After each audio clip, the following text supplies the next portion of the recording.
All day, we have been celebrating a milestone here at Channel 3, Scot Haney's 20th anniversary at the station. Earlier this month, he sat down with morning show co-anchor Eric Parker to reminisce and look back at 2 decades of making people smile. All you have to do is take your blanket, you go like this. There's no doubt about it, no one covers the weather quite like Scot Haney. Look at the snow showers in New London. He's been helping Connecticut wake up with a smile for 20 years, but believe it or not, when Scott first interviewed for the job, he drove home thinking he didn't get it. You're funny. He's like, no one in Connecticut likes humor. He goes, these people don't have a sense of humor. And I'm like, no one in Connecticut laughs? So he goes, you're right. Lucky for us, the station took a chance, and from the beginning, Scott was the wacky weatherman we've all grown to love. I'm just hoping that this woodchuck, this beaver, this groundhog just doesn't go, hey. But that made the bosses very nervous. The news director called me and screamed and hung up. And I was like, I think I had been there 2 weeks, and I said, I'm going to get fired. I'm going to get fired. And I haven't been here 2 weeks. We were pretty wrong, but so there you go. The numbers came in and they kept going up, and he started liking me more, and then 20 years went by. Through it all, he's always ready to turn serious when the weather gets bad. You have to ride that line of credible, and you always want to make sure you're credible. So you joke around when the weather's good, but when it's serious, you got to do your job.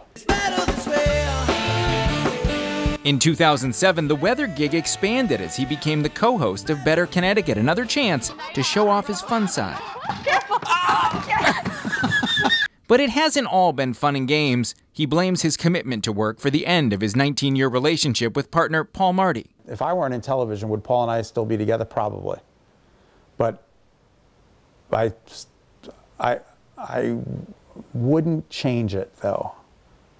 I wouldn't change it, because I'm pretty happy.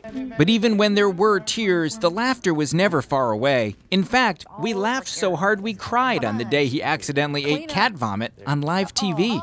I made it to England, I made it to Australia, I made it to Hong Kong. We made it everywhere, from eating cat puke on the air. Someday, hopefully many years from now, when you go, that's going to be in your obit piece. Oh. It's going to be on my tombstone. This man ate cat puke on TV. And it went worldwide. He may have gone worldwide in that moment, but Scot Haney is all ours. Why does it work? I think the majority of people wake up in the morning and go, "Ugh." If they tune into Channel 3, they're going to get a chuckle, and they're going to get a smile. And I think people get put into a good mood.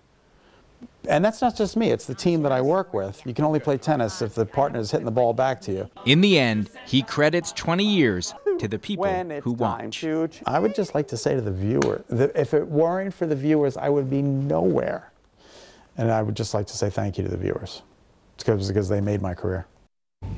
Oh, we want to say thank you to Scott for making us laugh through the years. Congratulations. Yes. 20 years. 20 years. I remember when he came on board in 1998. And, Scott is a very sensitive soul. He is. He does so much for the community. He is the face of Channel 3. He just does so much for not only us, but for the public as well. Yeah, and I was struck by when I first met him, he's not afraid to show you who he truly is. He's a genuine person. And he can make you laugh in a matter of seconds. Yes. I'm laughing all the time. Behind the scenes, Scott makes me laugh all the time. He's a great friend, and it's just a lot of fun to have. Let's go for 20 more and then some. Absolutely. All right, there'll be celebrations of Scott's big day tomorrow morning on Eyewitness News starting at 4:30. Including more stories about Scott, more memories, and a couple of special surprises as well.